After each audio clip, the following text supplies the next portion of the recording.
The Kashmir files, budget 15 से 25 करोड़, कमाई 340 करोड़ से ज्यादा।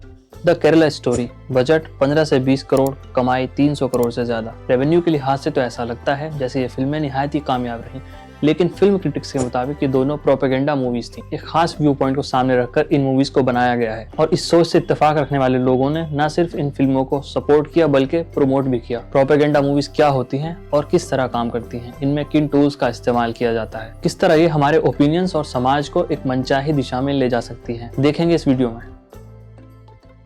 प्रोपेगेंडा मूवीज को समझने के लिए पहले समझना होगा प्रोपेगेंडा को। प्रोपेगेंडा लफ्ज का ओरिजिन छिपा है कांग्रीगेटियो डी प्रोपेगेंडा फाइड में, जिसका मतलब है congregation for propagation of faith. साल 1622 में बनी ये एक रोमन कैथोलिक ऑर्गेनाइजेशन थी जिसका मकसद था मिशनरी एक्टिविटीज को फैलाना। उस वक्त प्रोपेगेंडा लफ्ज का इस्तेमाल पॉजिटिव सेंस में होता था, अनलाइक टुडे। तो प्रोपेगेंडा का मतलब हुआ पब्लिक ओपिनियन को इन्फ्लुएंस करने के लिए इंफॉर्मेशन को फैलाना। ये इंफॉर्मेशन कोई फैक्ट, आर्ग्यूमेंट, अफवाह, आधा सच या पूरा झूठ भी हो सकती है। इस प्रोसेस में लोगों को मैनिपुलेट किया जाता है। प्रोपेगेंडा मूवीज का इस्तेमाल करके इसकी मैनिपुलेटिव पावर को और बढ़ाया जा सकता है और आवाम किसी खास एजेंडा को मानने पर आमादा हो जाती है। अब समझते हैं कि मूवीज में प्रोपेगेंडा काम कैसे करता है। इंसानी दिमाग के काम करने का एक तरीका है जिसमें हमारा दिमाग कॉम्प्लेक्स आइडियाज को कुछ कंपार्टमेंट्स में सिंप्लीफाई करके डाल देता है। इससे ब्लैक एंड व्हाइट थिंकिंग वजूद में आती है। ये इंसानों का एक कॉमन डिफेंस मैकेनिज्म है जिससे हर इंसान कभी ना कभी जरूर गुजरता है, जिसमें हमें लगता है या तो प्योर गुड एग्जिस्ट करता है या प्योर इविल, या तो सामने वाला नेशनलिस्ट है या फिर एंटी नेशनल। मतलब दिमाग एक्सट्रीम्स में सोचता है। एक मिसाल से इसको समझते हैं। जब कोई नौजवान किसी से मोहब्बत कर बैठता है तो उसको लगता है कि उसका महबूब उसके लिए परफेक्ट है, लेकिन एक ही लड़ाई में उसके लिए बुरे ख्याल आना शुरू हो जाते हैं। प्रोपेगेंडा का प्रोसेस हमारी इसी टेंडेंसी पर फीड करता है। मूवीज में विजुअल क्यूज का इस्तेमाल करके दिमाग में जो आइडियाज बैठाने होते हैं उनकी तरफ सिग्नलिंग कर दी जाती है। मिसाल के तौर पर द केरला स्टोरी फिल्म के एक शुरुआती सीन में प्रोटेगोनिस्ट कॉलेज के लिए जो ऑटो रिक्शा लेती है उस पर माशाअल्लाह लिखा होता है। अगले ही मिनट जब वो कॉलेज में एंटर होती है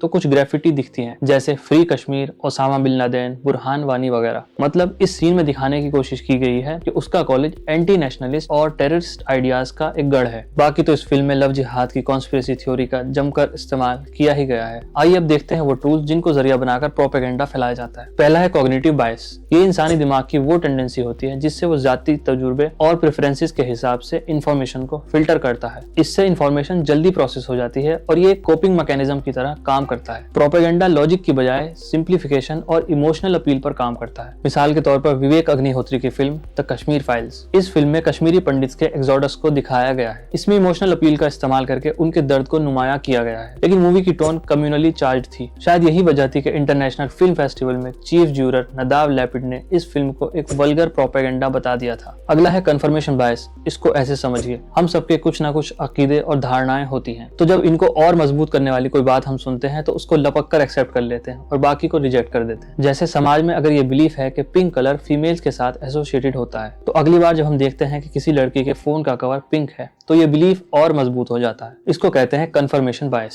सोशल मीडिया का फिल्टर बबल भी हमारी इसी टेंडेंसी का इस्तेमाल करता है। यही वजह है कि सोशल मीडिया पर हमें एक के बाद एक अपने मतलब की पोस्ट मिल जाती हैं और अपनी सोच के बुलबुले में हम सिमट कर रह जाते हैं। Next is illusory truth effect. एक ही झूठ जब बार बार अलग अलग प्लेटफॉर्म से बोला जाए तो उसकी लेजिटिमेसी बढ़ जाती है, उसकी कबूलियत में इजाफा होता है। जैसे हमारे कुछ नेता बार बार लव जिहाद वर्ड का इस्तेमाल करते हैं, मीडिया और अखबारों में इसको बार बार रिपीट किया जाता है। फिर बनती हैं द केरला स्टोरी जैसी मूवीज जहां इसको पोर्ट्रेट किया गया है। इससे ऑडियंस को ऐसा लगता है कि जैसे असलियत में जरूर ऐसा कुछ होता होगा, जरूर मुसलमान किसी ऐसी साजिश को अंजाम दे रहे हैं। अगला टूल है फ्रेमिंग। प्रोपेगेंडा में जो नैरेटिव दिखाया जाता है उसको एक खास कॉन्टेक्स्ट में पेश किया जाता है। मिसाल के तौर पर एक टर्म है एनकाउंटर ऑपरेशन। जैसे ही हम ये फ्रेज सुनते हैं तो हमारा दिमाग इस तरफ जाता है कि सिक्योरिटी फोर्सेस ने किसी आतंकी को मार गिराया होगा, लेकिन अक्सर हम ये सवाल नहीं करते कि जिसको मार गिराया है क्या वो सच में आतंकी था या वो आर्म था भी कि नहीं। इस तरह अमूमन एनकाउंटर किलिंग्स को जस्टिफाई कर दिया जाता है। अब आते हैं कि एजुकेशन का इसमें क्या रोल है। तालीम समाज के लिए बेहद जरूरी है, लेकिन ये क्रिटिकल थिंकिंग की गारंटी नहीं देती। यही वजह है कि करोड़ों पढ़े लिखे लोग इंडियन न्यूज चैनल पर चिपके रहते हैं जो खुद प्रोपेगेंडा की दुकान खोल कर बैठे हैं। मूवीज में प्रोपेगेंडा का इस्तेमाल एक पुरानी तारीख रखता है। 1935 में जर्मन फिल्म डायरेक्टर लेनी रिफेनस्टॉल की एक डॉक्यूमेंट्री स्टाइल फिल्म आई थी, ट्रायम्फ ऑफ द विल। इसमें हिटलर की परेड्स और स्पीचेस वगैरह को पोर्ट्रे किया गया था। ये एक प्रोपेगेंडा फिल्म थी। इसके अलावा 1940 में नाजी एरा की द इटर्नल ज्यू जैसी प्रोपेगेंडा मूवीज ने नाजियों के मैसेज को फैलाने में मदद की और 6 मिलियन से ज्यादा लोग मौत के मुंह में धकेल दिए गए। 1988 में रैम्बो 3 भी एक प्रोपेगेंडा फिल्म थी, जिसमें हीरो तालिबान के साथ मिलकर रशियंस के खिलाफ लड़ता है। ज्यादातर अमेरिकन वॉर मूवीज प्रोपेगेंडा का इस्तेमाल करती हैं। कई बार प्रोपेगेंडा फिल्म सोशल चेंज के लिए भी बनाई जाती है, जैसे 1999 में बनी एक चाइनीज फिल्म नॉट वनलेस। इसको बनाने का मकसद था गांव से शहर की तरफ होते हुए माइग्रेशन को रोकना। बॉलीवुड में नेहरूवियन एरा में पंडित नेहरू के आइडियाज से इंस्पायर होकर भी फिल्म्स बनाई गईं, जैसे सेक्युलरिज्म और सोशल जस्टिस के ऊपर। 1960 की फिल्म सुजाता, इसमें एक ब्राह्मण आदमी और एक अछूत औरत के बीच प्रेम कहानी दिखाई गई है, जिसमें सो कॉल्ड निचली जाति की सुजाता अपनी ऊंची जाति की सास को ब्लड डोनेट करती है। यहाँ और कोई नहीं है?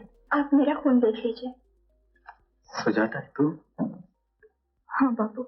अब सवाल ये उठता है कि प्रोपेगेंडा मूवीज ऑडियंस को आसानी से अपने चंगुल में कैसे ले लेती हैं। इसका एक रीजन तो ये है कि इस तरह की मूवीज आग में तेल का काम करती हैं। ये समाज में रहने वाले गिरोहों के जख्मों को हरा कर देती हैं। दूसरे ये कि ऑडियंस के सुर में सुर मिला देती हैं, मतलब उनके कोर बिलीफ्स को और कट्टर बना देती हैं। जैसे कोई नेशनलिस्ट है तो उसको हाइपर नेशनलिस्ट बना देगी। तीसरे, सेंसेशनलिज्म करना आसान है, सेंसेशनल कंटेंट ज्यादा चलता है। अटेंशन स्पैन कम होने की वजह से ये लोगों को बांध कर रखता है। और कई बार प्रोपेगेंडा मूवीज सरकार की हाँ में हाँ भी मिला देती हैं। इससे बहुत फायदा है, फ्री की पब्लिसिटी और प्रमोशन। और कई बार ये मूवीज टैक्स फ्री भी हो जाती हैं। फिल्म मेकिंग एक आर्ट है, जिसका इस्तेमाल तफरी और एंटरटेनमेंट के अलावा समाज में चल रही बुराइयों को नुमाया करने के लिए भी किया जाता है। लेकिन कुछ फिल्म मेकर्स इस आर्ट में प्रोपेगेंडा घुसाकर इसको कहीं का नहीं छोड़ते। वो ऐसा कई वजहों से करते होंगे। पैसा कमाना तो ऑब्वियसली एक वजह है, लेकिन आजकल एक खास ट्रेंड है जिस पर इस तरह की मूवीज बन रही है। इसमें नेशनलिज्म, मौजूदा हुकूमत की हाँ में हाँ और मेजोरिटेरियनिज्म जैसे एजेंडाज होते हैं। इससे फिल्म मेकर्स और हुकूमत दोनों के लिए एक विन विन सिचुएशन हो जाती है। वैसे तो किस फिल्म में कितना प्रोपेगेंडा दिखाया गया है और इसका कितना इन्फ्लुएंस होगा, ये मेजर कर पाना तो मुश्किल काम है, लेकिन देखने वालों को फिर भी फैक्ट चेकिंग कर लेनी चाहिए। जैसे द केरला स्टोरी के डायरेक्टर ने ये क्लेम किया था कि यह फिल्म 32,000 औरतों की कहानी बयान करती है जो ISIS के कैंप में कैद हैं, लेकिन असल में ये नंबर निकला सिर्फ 3 का। इसके अलावा मूवीज में दिखाया गया कोई भी नैरेटिव अगर एक तरफा लगे तो इसमें प्रोपेगेंडा के इस्तेमाल के चांसेस होते हैं, जैसे द वैक्सीन वॉर और द कश्मीर फाइल्स। आखिर में मूवीज को देखकर हमें अपने ओपिनियन बनाने से बचना चाहिए। फिल्में फैक्ट्स और फिक्शन के बीच में स्विच करती रहती हैं। हर मसले के कई पॉइंट ऑफ व्यूज होते हैं। सभी को मद्देनजर रखकर हमें अपनी राय कायम करनी चाहिए।